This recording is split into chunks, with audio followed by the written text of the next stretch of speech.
Assalamualaikum warahmatullahi wabarakatuh. Selamat pagi anak-anak. Hari ini pertemuan pertama ya. Kita akan mempelajari tentang materi koperasi di Indonesia dan koperasi di sekolah. Oke, kita lanjut ya. Kita lanjut ke materi yang pertama. Apa sih pengertian dari koperasi? Dan apa saja bentuk-bentuk dan kedudukan koperasi? Kita bahasnya satu persatu. Pengertian koperasi pada pasal 22 UUD 1945 yang menyebutkan bahwa koperasi sebagai usaha bersama berdasarkan atas asas kekeluargaan yang menjadi landasan dalam mencapai tujuan perekonomian di Indonesia.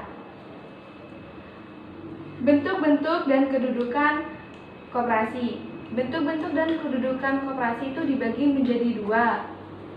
Yang pertama, koperasi primer. Yang kedua, koperasi sekunder. Koperasi primer ialah koperasi yang beranggota perorangan yang dibentuk sekurang-kurangnya 20 orang. Koperasi sekunder ialah koperasi yang beranggota badan hukum yang dibentuk sekurang-kurangnya 3 orang.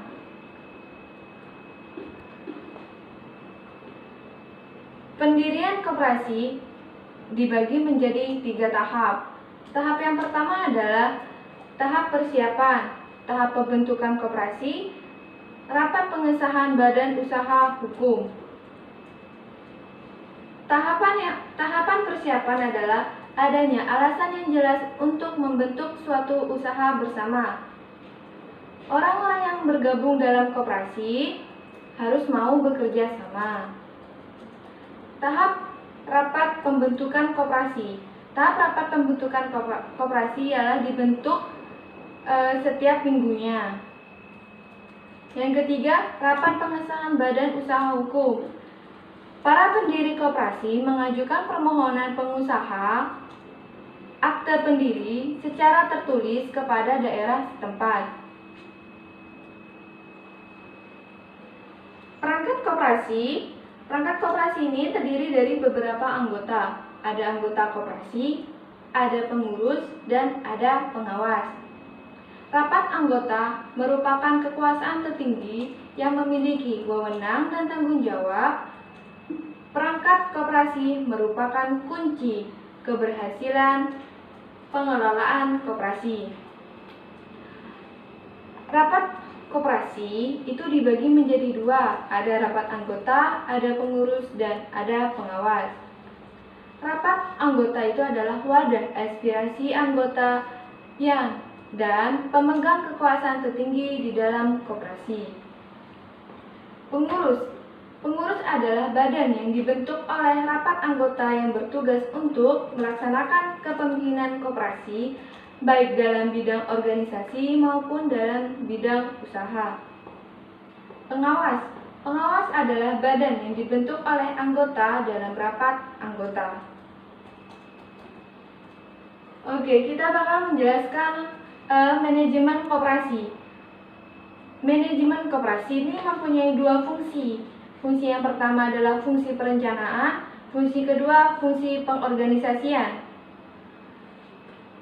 Fungsi perencanaan menetapkan suatu cara yang bertindak sebelum tindakan itu sendiri dilaksanakan.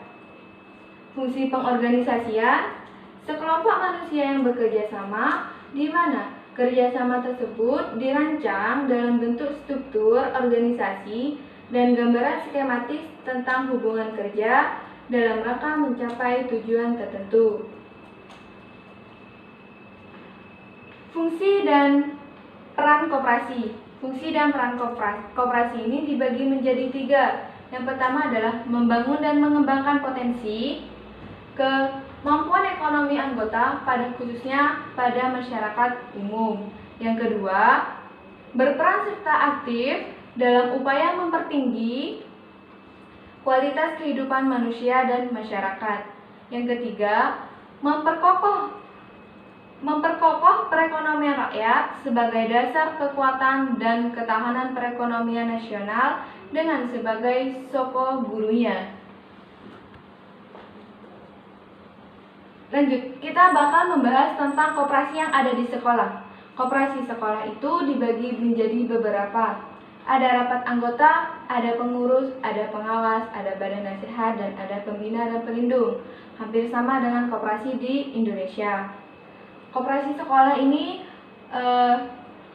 yang pertama ada rapat anggota. Itu adalah pemegang kekuasaan tertinggi dalam sebuah koperasi sekolah. Pengurus dalam koperasi sekolah terdiri atas ketua, sekretaris, dan bendahara.